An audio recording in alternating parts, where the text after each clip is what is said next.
Hello മച്ചന്മാരെ, എല്ലാവർക്കും ഏറ്റവും ഒരു ടി വി സീരീസ് റിവ്യൂലേക്ക് സാർ. അപ്പോൾ നമ്മൾ റിവ്യൂ ചെയ്യുന്ന നമ്മുടെ പേര് പോച്ചർ എന്നാണ് നമ്മുടെ പേര്. കാരണം ഈ പേരും കാര്യങ്ങളൊക്കെ തന്നെ ഡിഫറെൻറ്റ് തന്നെയാണ്.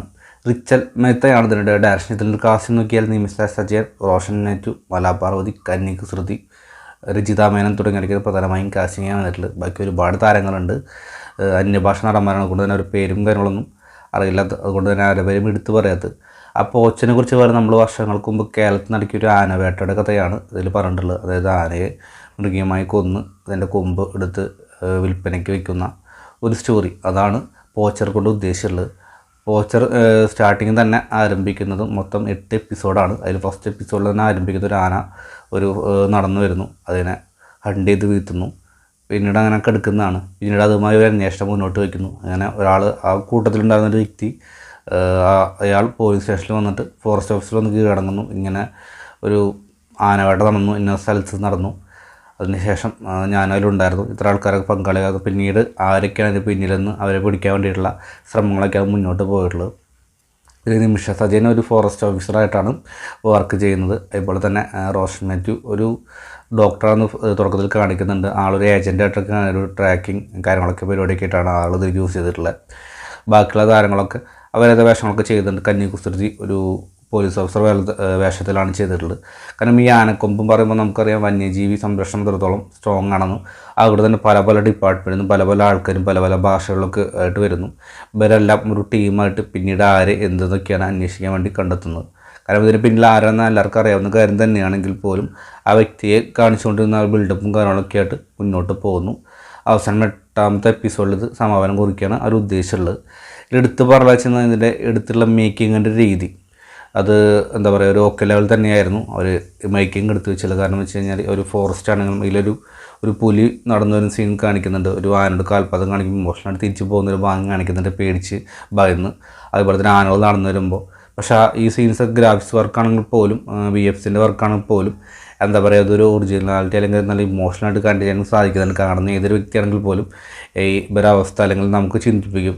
ഈ മൃഗങ്ങൾ ഇങ്ങനെ വേട്ടയാടി അല്ലെങ്കിൽ അവരെ കാട്ടിലേക്ക് എടുക്കുന്ന വേട്ടയാടി കൊന്ന് അവരെ കൊമ്പ് നമ്മൾ യൂസ് ചെയ്യുന്നു, അല്ലെങ്കിൽ അത് പുറത്ത് കൊണ്ട് വിൽക്കുന്നു ഉള്ള പ്രശ്നങ്ങളും കാര്യങ്ങളൊക്കെ നമ്മൾ ചിന്തിക്കും. ഇമോഷണലായിട്ട് തന്നെ അത് ഒരു ആന എന്താ പറയുക ചെരിഞ്ഞ് വീഴുമ്പോൾ പോലും നമ്മളത് വ്യക്തമായി തന്നെ നമ്മുടെ മനസ്സിലേക്ക് കാണാൻ സാധിക്കുന്നുണ്ട്. അത് തന്നെയാണ് ഡയറക്ടറുടെ ഏറ്റവും വലിയ കഴിവായിട്ട് എനിക്ക് തോന്നിയിട്ടുള്ളത്.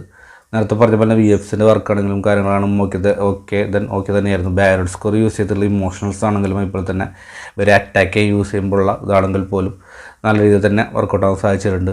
അതായത് ബാക്ക്ഗ്രൗണ്ട് സ്കോർ എന്ന് പറയുമ്പോൾ നല്ല പടപട BGM കാര്യങ്ങളൊന്നും നല്ല യൂസ് ചെയ്തിട്ടുള്ളത്. സാധാരണ ഇങ്ങനെയാണ് നോർമലി ആയിട്ട് ഒരു സീരീസിന് വരിക, അല്ലെങ്കിൽ എന്താണ് ആ സന്ദർഭത്തിന് യൂസ് ചെയ്തിട്ടുള്ള ഭാഗം നോർമലി ഒരു പോലീസ് അന്വേഷണം കാര്യമായിട്ട് മുന്നോട്ട് പോകുന്ന ഭാഗങ്ങളൊക്കെ കാണിച്ചിട്ടുള്ളത്. അതുപോലെ തന്നെ ഏറ്റവും ഇതിൻ്റെ അവസാന ക്ലൈമാക്സിൽ കുറേ ആനക്കൊമ്പ് കാണിക്കുന്നു, കുറേ നാട്ടുകാർ ഓടി വരുന്ന ഭാഗം കാണിക്കുന്നുണ്ട്. അതൊക്കെ നൈസായിട്ട് തന്നെയാണ് ആളുടെ ഡയറ്റ് ചെയ്തുള്ള ഓക്കെ ലെവൽ എത്തിച്ചിട്ടുള്ളത്. പിന്നെ പ്രകടനത്തിൻ്റെ കാര്യത്തിൽ നോക്കുക വെച്ചാൽ നിമിഷ സജയൻ, അതുപോലെ തന്നെ റോഷൻ മാത്യു തുടങ്ങിയൊക്കെ ഒരു ഏവറേജ് പ്രകടനം തന്നെയാണ് ഒരുക്കി വെച്ചത്. കാരണം ആരും അധികം ഗംഭീരമായിട്ട് ചെയ്തൊന്നും ഒന്നും പറയാനില്ലെങ്കിൽ പോലും അവർക്ക് കൊടുത്തുള്ള റോള് അതുപോലെ തന്നെ വളരെ മനോഹരമായി തന്നെ നല്ല രീതിയിൽ ചെയ്തിട്ടുണ്ട്, ഓവറാക്കാതെ. അത് ഓക്കെ ലെവൽ തന്നെയായിരുന്നു. അതുപോലെ തന്നെ ഇതിൻ്റെ ഏറ്റവും കൂടുതൽ നെഗറ്റീവായി എനിക്ക് പറയാനുള്ളത് ഇതിൻ്റെ ഡ്യൂറേഷൻ തന്നെ. ഏകദേശം 8 എപ്പിസോഡുണ്ട്. എന്താണ് സബ്ജക്റ്റ് അല്ലെങ്കിൽ എന്താണ് അതിൻ്റെ പേര് നമുക്ക് എല്ലാവർക്കും അറിയാം. ഓരോ എപ്പിസോഡ് കൂടുമ്പോഴും ഈ ആളിലേക്ക് എത്താനുള്ള ശ്രമങ്ങളുടെ ദൂരം കൂടിക്കൊണ്ടിരിക്കുകയാണ്. അതുകൊണ്ട് തന്നെ ഭയങ്കര വലിച്ചിൽ അനുഭവപ്പെട്ടു.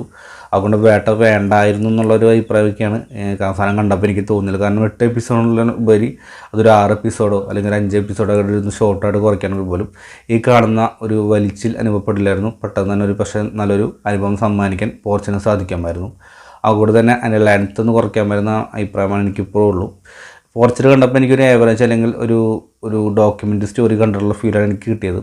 അപ്പോൾ എന്താണ് പോർച്ചർ കാണാത്തതുകൊണ്ട് നിങ്ങളുടെ അഭിപ്രായം ഒന്ന് രേഖപ്പെടുത്തുക. അല്ലെങ്കിൽ ആ സമയത്ത് നടന്ന എന്താണ് കേരളത്തിൽ നടക്കിയ ഒരു ആനവേട്ട എന്തായിരുന്നു ആ സംഭവം എന്നും അതിനകത്ത് കമൻറ്റ് ബോക്സ് രേഖപ്പെടുത്താവുന്നതാണ്. അപ്പോൾ നമ്മുടെ ഇവിടെ ഇഷ്ടപ്പെട്ട സപ്പോർട്ട് ചെയ്യുക. അപ്പോൾ ഇന്നത്തെ പോലെ തന്നെ പുതിയ വീഡിയോ കാത്തിരിക്കാതിരിക്കും. Bye friends.